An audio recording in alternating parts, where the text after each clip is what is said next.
All right, here we are. It's Thursday night for Bible study. We're working our way through the life of David, slowly but surely. And tonight we're going to be looking at 2 Samuel 10 and 1 Chronicles 19.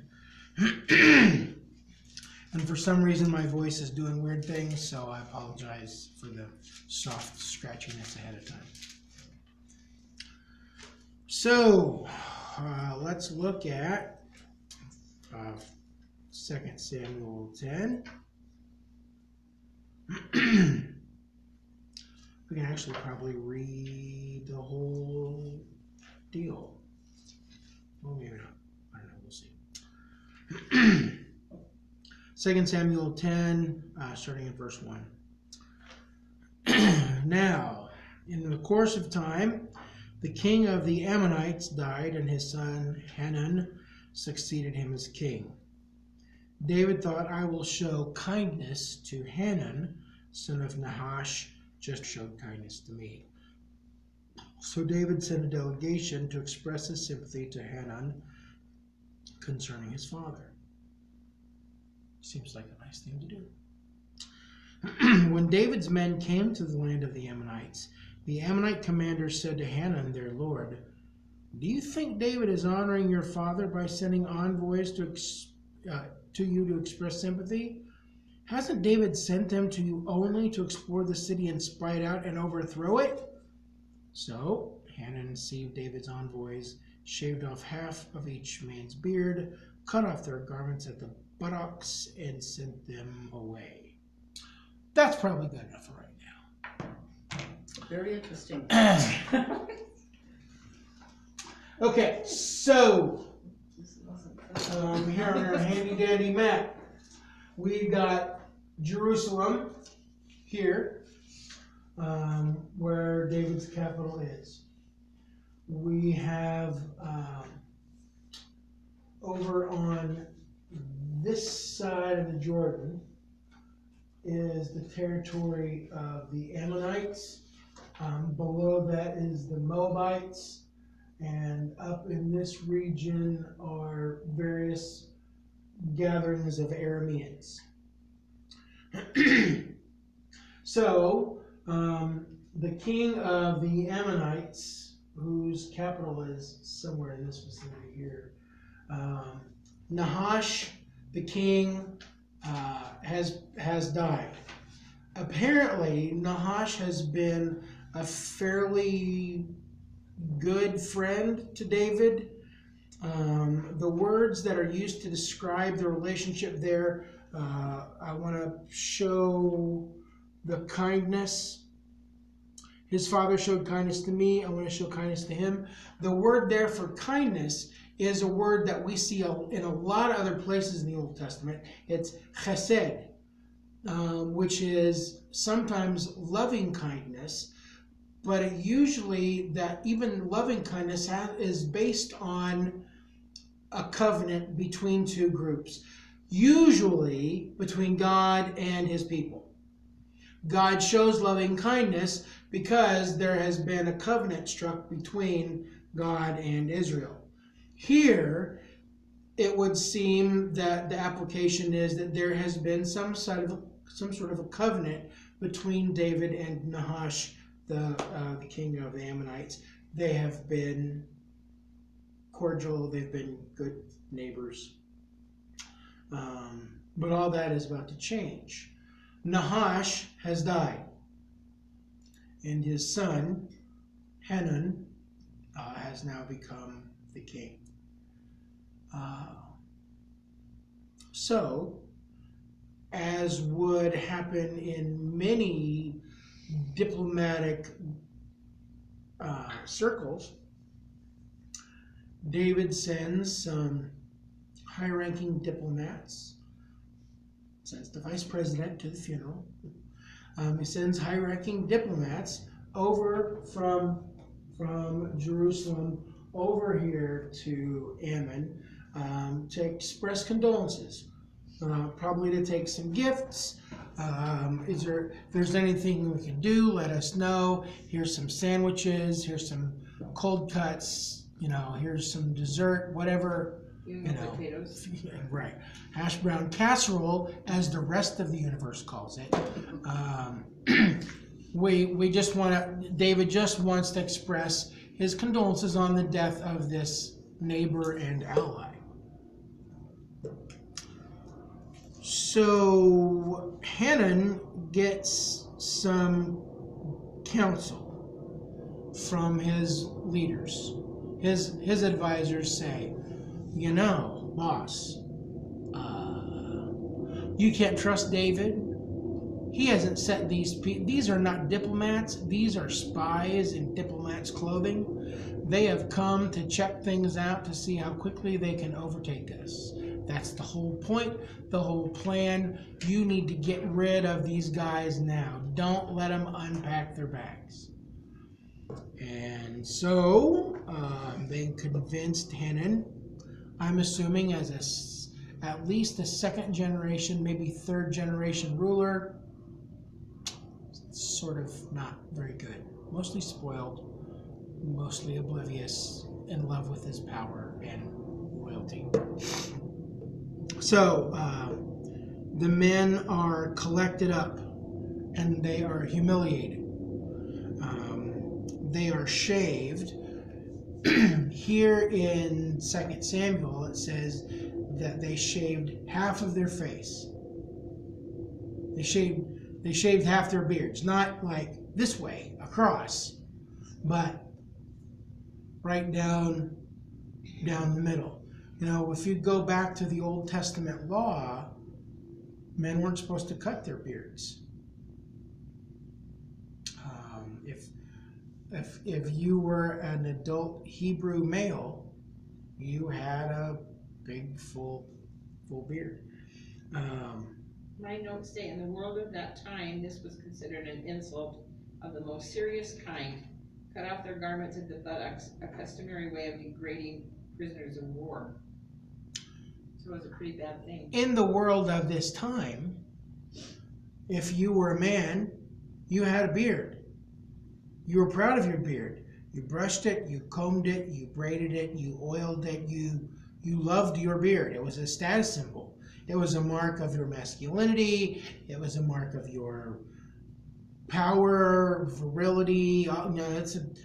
Even today, for many guys, their ability to have a big Yukon Cornelius beard is their deal. They want to look like the Robertsons. That's fine. And in that world, the only people who didn't have beards were women, children, and eunuchs, men who had been captured or were enslaved, who had been castrated because of their interaction with their rulers' families. Okay, so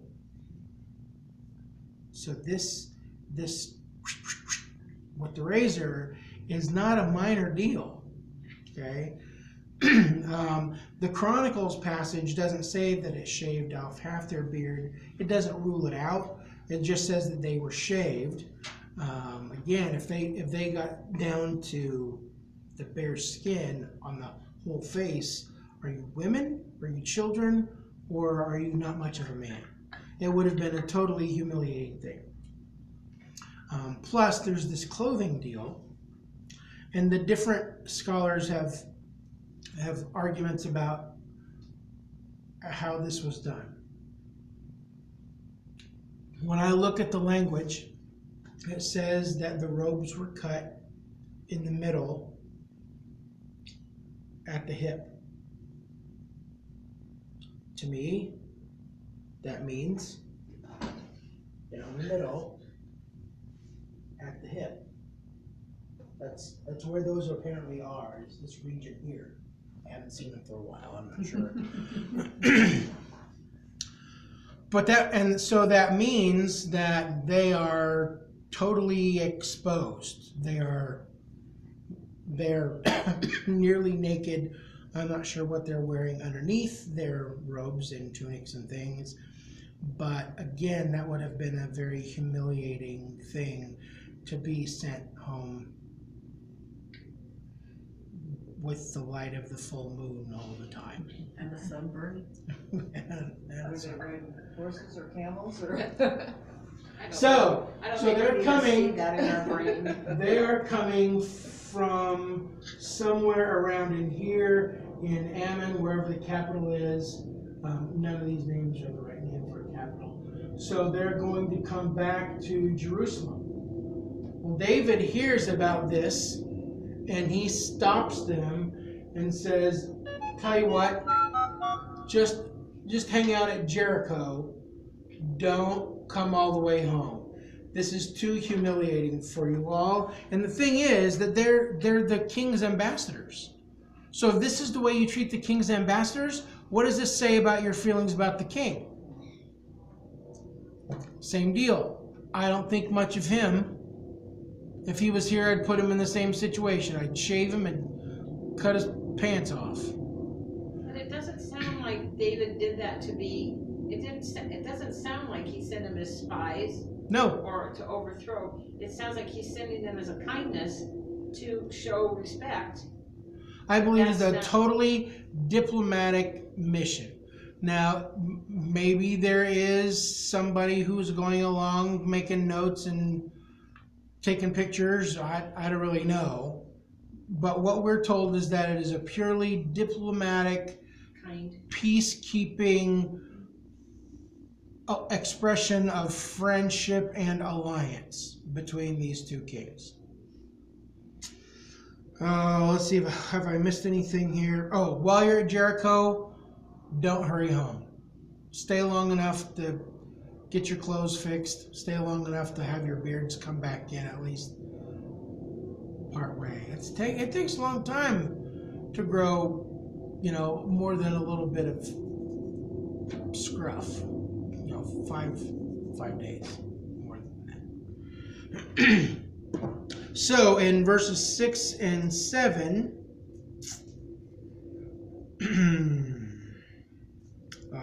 we actually talked about 5.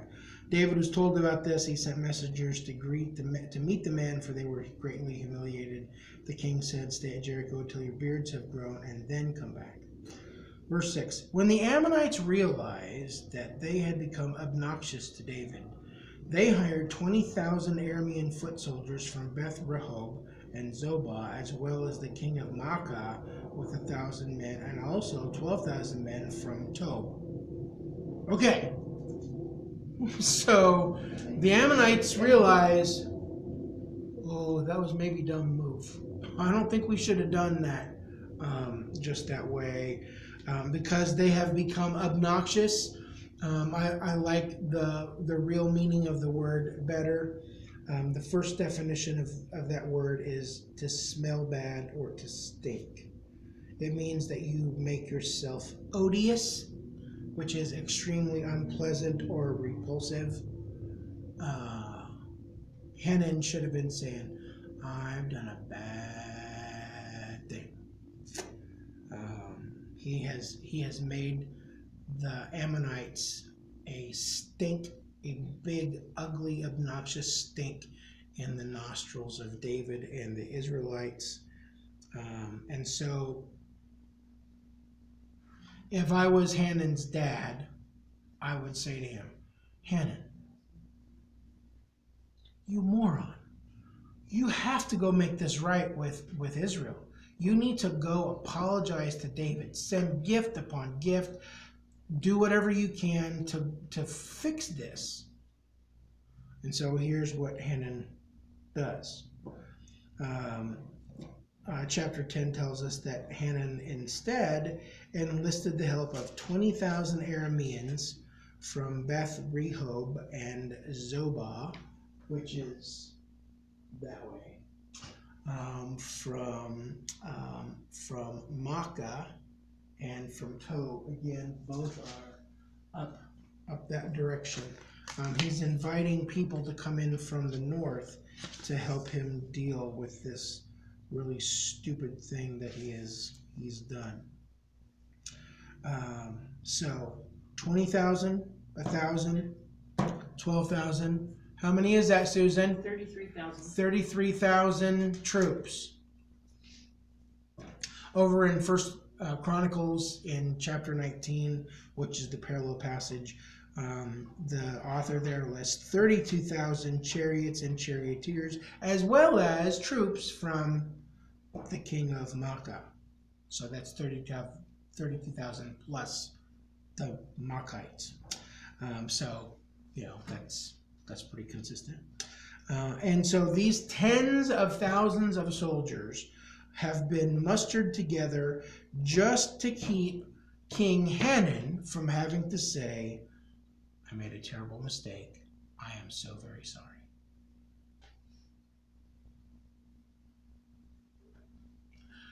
And so that takes us to verse 7. On hearing this, David sent Joab out with the entire army of fighting men. The Ammonites came out and drew up in battle formation at the entrance of their city gate, while the Arameans of Zobah and Rehob and the men of Tob and Makkah were by themselves in the open country. So David responds to this in kind. He sends the entire army to meet them under the direction of his nephew, General Joab. They are going to the city of Medeba. Medeba is on the King's Highway, which is this very important trade route that runs. How's it on here? That'd be awesome if it was. I'm sure it's not. No.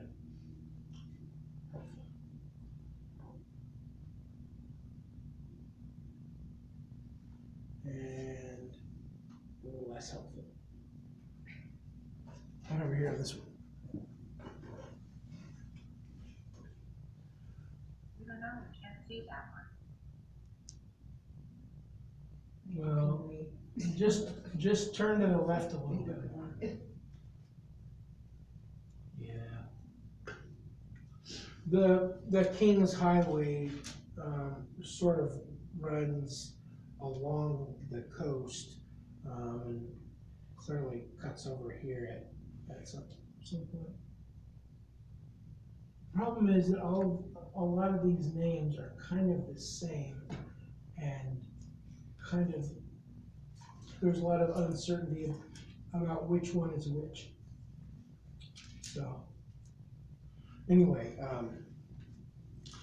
it's on the trade route, it's on the King's Highway. So if you control that city, then you control access, you can charge tolls, plus you would stand to make a lot of money from the trade. I mean, you set up your own people to set up shop there, and you get the taxes off of their sales. And so everybody would like to have control of Medeba. It's not clear. It's supposed to be lower. It's supposed to be just kind of down in the. Oh, here it is.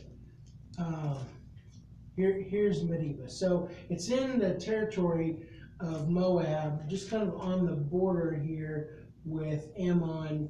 And so it's not clear if the Israelites have come over this way or if the Ammonites have come down this way. Maybe both, maybe neither one. They both would like it. They both want to control Medeba. So the Ammonites and their Aramean mercenaries sort of converge on Medeba to protect it against the Israelites under Joab. So the Ammonites are formed up in front of the city in battle formation. The Arameans and the Tobites and the Makkites are out in the open country in the field. They're sort of set up in another battle formation to the rear, and somehow Joab and his men get right into the middle of that, which is not really a place where you'd like to be. You don't want to have to fight a war on two fronts. Ask Hitler how that goes. Is it a field or is it all desert? when they say open field, it's just kind of open country. Okay. It's not like, I don't know that it's flat rocks and sticks. I There don't might think be a that, tree or two. I don't think it's meadow. In my movie director's mind, there's trees, a woods, but that's just in my head. So you've got the city wall and the Ammonites up here. Over out in the open territory, you've got the Arameans and their allies, and here in the middle you've got Joab, his brother Abishai, who's also military commander, and some men. Now, it's kind of interesting, the description of the men that are there is that it is Joab who has taken the men of Israel, the mighty men. Do you remember the mighty men from a couple chapters ago? Okay, the mighty men are David's elite, most loyal, most battle-hardened, they're the best of the best soldiers that there are. They're absolutely fearless. The kind of men who chase a lion into a pit on a snowy day. Okay? They're nuts. They're great warriors and just intensely loyal. There are like about 30 of those mighty men. SEAL Team 6. Exactly. I have a hard time imagining that even Joab, who is a little bit of a knucklehead sometimes, I can't believe he would go to fight 2 armies with 35 guys. It's probably more likely that he took the mighty men and some of the other troops that are just so good that they're referred to as the mighty men of Israel as well. At any rate, Joab says, tell you what, I'll take some of these men, we'll go fight against the Arameans. Abishai, you take the rest of the guys, you line up against the Ammonites. And whoever needs help, then the other one will come. If the Arameans are too strong, you come help me. If the Ammonites are too strong, I'll come help you. So, and then he gives this big speech in verse 11. If the Arameans are too strong for me, then you are to come to my rescue. But if the Ammonites are too strong for you, then I will come to rescue you. Be strong. Let us fight bravely for our people and the cities of our God. The Lord will do what is good in his sight. It's kind of nice to see that Joab, who is occasionally fairly dense about spiritual things, seems to understand that God has to be in the victory. His mighty hand has been there all along, and so this battle is his to win as well. Verse 13. Then Joab and the troops with him advanced to fight the Arameans, and they fled before him. When the Ammonites realized that the Arameans were fleeing, they fled before Abishai and went inside the city. So Joab returned from fighting the Ammonites and came to Jerusalem. Okay, now some of the commentators here have me a little confused, because to me that sounds like the Arameans, who are 20,000 men, 30,000 men, that they're all lined up over here, and when they get a look at Joab and his fighting force, they drop their weapons, turn around, and run. That's what it sounds like to me. Some of the commentators said that the Israelites routed the Arameans, defeated them soundly, and then they fled back to Aram. And when the Ammonites over on this side, in front of the city, see the Arameans getting their tails handed to them, and taken off, they lose heart as well, and they'll run back inside the city and slam the door. And so there's Joab and Abishai, these brothers. They got no war to fight, so guys, let's go home. So they do. Joab goes back to Jerusalem because he clearly was not really prepared to fight too big of a battle or too much of a war for very long. He was victorious that day, but there's fighting the Arameans is a much bigger deal than just this one little skirmish. He's going to be preparing for a much bigger battle with this enemy. Now, so why is it that David is having this discussion? Did I not talk about that? See, dumb James. Okay, so put a pause in your brain there. I have to go back to something I didn't say at the beginning, which I intended to, which is one of the reasons that I was running late. So if we go back to 1 Chronicles 17 and 18, God is dealing with David after he's put him on the throne, and he gives him some promises. In 18:8, he says that he's going to make a name for David. In 18:9, he says he's going to secure David's territory. And in 18:10, he says he's going to subdue David's enemies. So that's the reason why in 1 Chronicles 18, 19, and 20, we have this recounting of these major military offensives against various enemies, the Moabites, the Ammonites, the Arameans, and others around them. The Edomites we've talked about already. So we've got this promise. Going to make a name for David, secure David's territory, subdue David's enemies. So here we see that God is working out those promises. That this is really a defeat for the Ammonites and the Arameans. It's not the final defeat yet, but God is working this out. And we have to remember, when it comes to the territories, that when God gave the promised land to Moses and the Israelites, it was everything from Dan all the way down to Beersheba. It was all this territory. Plus, they had great success, and they were given this territory on this side of the Jordan as well.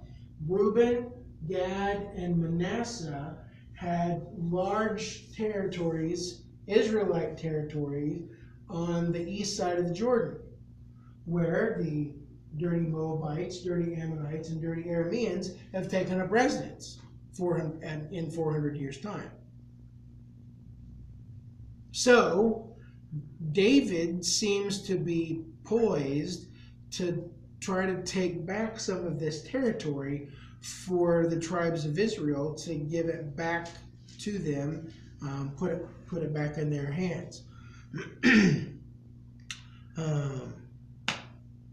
All right, so I just want to make sure that we don't forget why it is that David is having some of these battles. David is now going to prepare for war against the Arameans, and in verse 16, we see their response. After their 13, 15, whatever the number is, after the Arameans saw that they had been routed by Israel, which again, doesn't sound like it was much of a battle, they regrouped. Hadadezer had Arameans brought from beyond the Euphrates River, which isn't even on this map, it's so far up. And it's not on that map, it's so far up.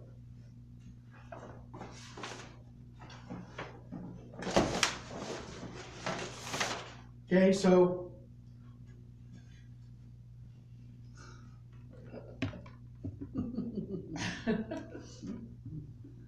So on the big map here, here's Jerusalem, here's Moab and Ammon. You've got Damascus up here, and then the Euphrates is way up here.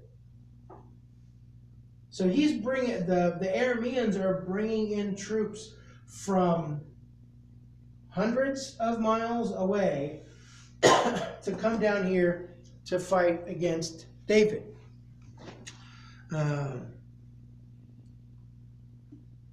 That seems like a really big distance to bring in troops for a battle like this.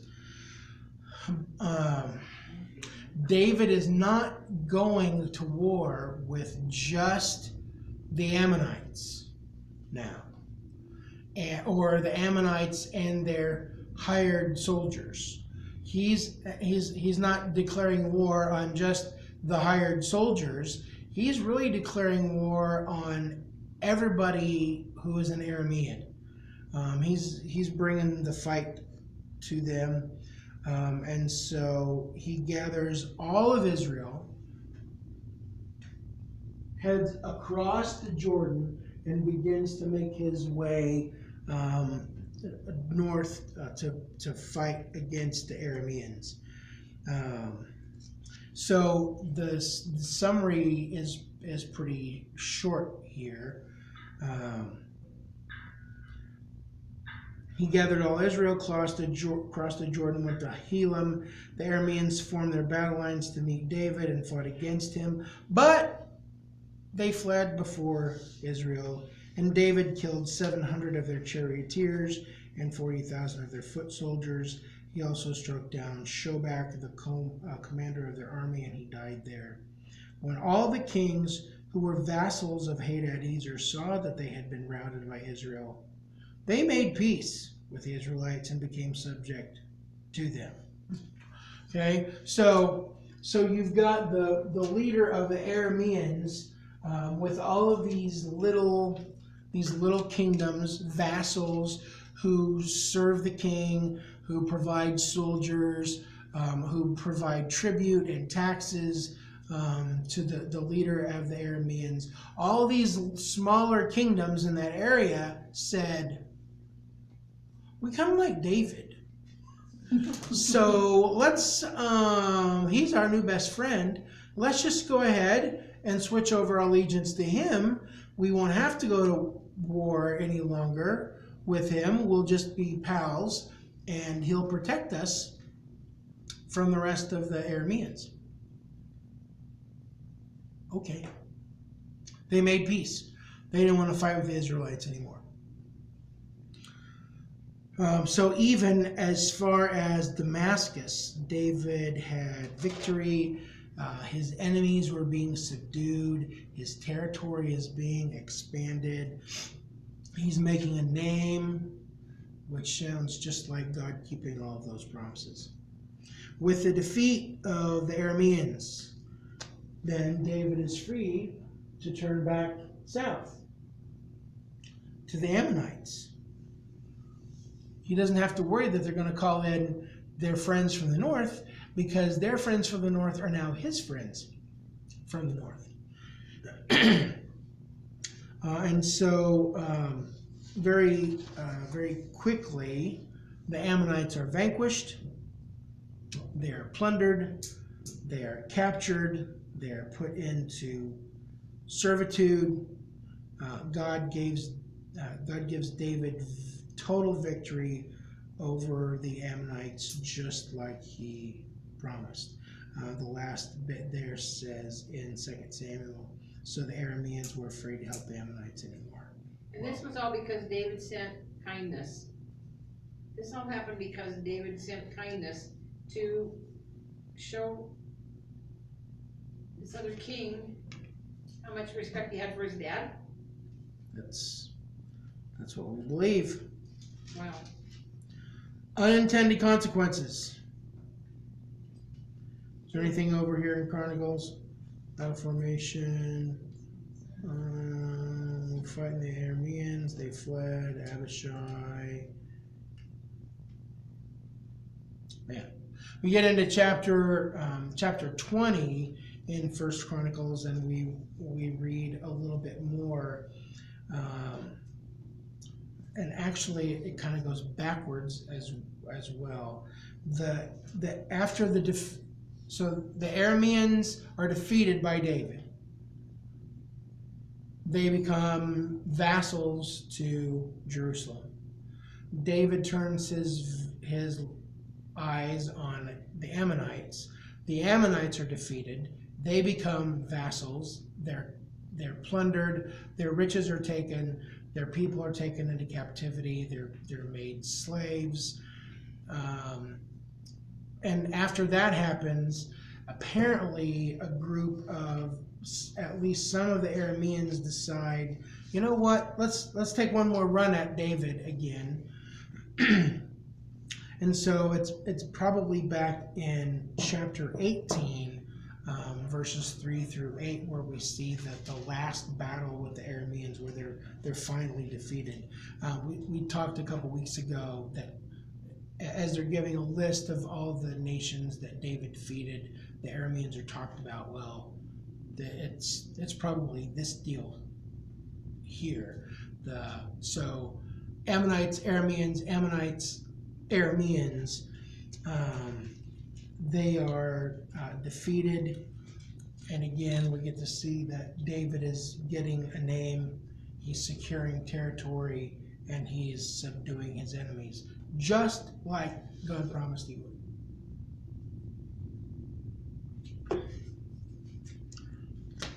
Now, I don't know what to take out of all that, besides the very obvious thing that we've repeated a few times. There were these promises made to David. I'm going to give you a great name. I'm going to expand your territory. I'm going to subdue your enemies. And over the course of 2 or 3 chapters in both 2 Samuel and 1 Chronicles, we see the account of how God did exactly that. Even dumb old Joab was smart enough to figure out that God was the one bringing victory to Israel. So what does that mean for us? If God makes us a promise, He's going to keep it. All those promises that we read about throughout Scripture, like one of my favorites, I will never leave you or forsake you. Never alone. He's promised it. It's absolutely true. We don't need to worry about it. We can just trust that it's going to happen. That one? I'm with you always to the very end of the age. I'm going away to prepare a place for you. And if I'm going to prepare a place for you, I will surely come back and take you to be with me where I am. Jesus is making something better, preparing it for us. I absolutely believe it's true. God is going to bring that about because He is faithful to His promises. I don't know if you get anything out of these war stories either, but besides that, any deep thoughts? Major questions that you wish you understood better? I just wonder if Hannon had, obviously he realized he'd made a mistake in doing what he did to David's emissaries. If he had gone and sincerely apologized, said, "We made a mistake, we're sorry."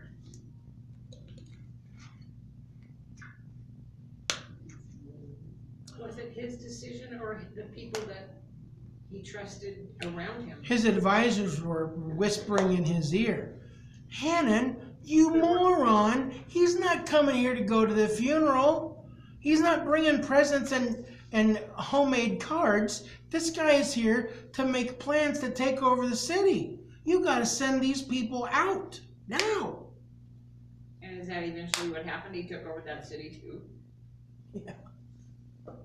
And it took a couple of battles, but not too very long, David was the ruler over the Ammonite territory anyway. So these advisors weren't real bright either. No, see, I'm kind of with you, Joanne. I sort of wonder if Hannah had gone to David and said, "Look, here are the heads of the idiots who gave me this horrible advice. They've been fired. They've been executed. Here is all of their belongings. Here's their family to serve you. We're good. Please forgive me." I'm not sure how David might have responded to that. It could have been, he could have said, "Well, that is a great place to start. Tell you what, why don't you all just serve me? Pay me tribute. I'll provide protection for you. You provide taxes and tribute to me, and then we're good." You've seen all those lives that got killed in the battle. Tens of thousands of men. I suppose there's a sort of like a backhanded lesson in Hanan for all of us as well.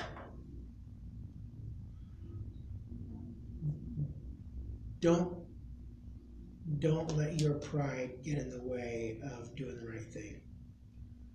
Don't be so proud, so full of yourself that you can't apologize. If you've done something really dumb, you really ought to confess it and work to make it right. Because there was a huge price paid for his conceit, his arrogance, his self-importance. Tens of thousands of men lost their lives. Millions of dollars of treasure was transferred to the Israelites. Countless horses were killed, which is actually probably worse to me than the soldiers. I didn't sign up for it. Me too. All of that took place just because this one guy was unwilling to say, "David, I have done a terrible thing, and I want to make it right. I need your forgiveness." But was it just him that was that way, or his advisors? He's in charge. What does Harry Truman say? He's the man. Miss Missouri, what does Harry Truman say? I don't have a clue. What's the thing on the front of his desk say? Exactly. The buck stops here. When you are the king, the president, the CEO, What you say goes. what you say goes, and it all comes back to you. You made a decision based on the advice given to you by this room full of advisors. You made the You decision. could have said no. It's your neck. Every TV show that I've watched where the president is in the situation room, it always boils down to him or her. They're the last answer, and it's the one that matters. So anyway, it's an interesting story. We have like about one more paragraph of battle footage to go over before we get to some of David's more well-known Escapades. there you go. That's the word I was going to use. Or hijinks. One of the two. Okay? When we get together next week, we'll be looking at 2 Samuel 11. So, any last bits of wisdom or concern or questioning?